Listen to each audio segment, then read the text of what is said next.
તાલુકામાંથી પ્રતિબંધિત પહાડી પોપટની મોટા પાયે હેરાફેરી ઝડપાઈ। વન વિભાગ રેન્જ ઓફિસરે છટકું ગોઠવી 2 આરોપી ઝડપી પાડ્યા।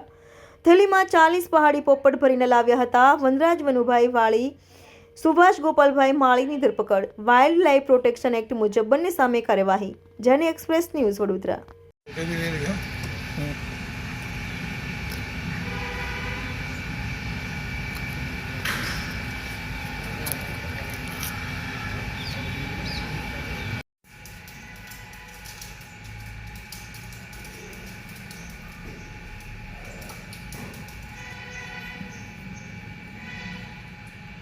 Maybe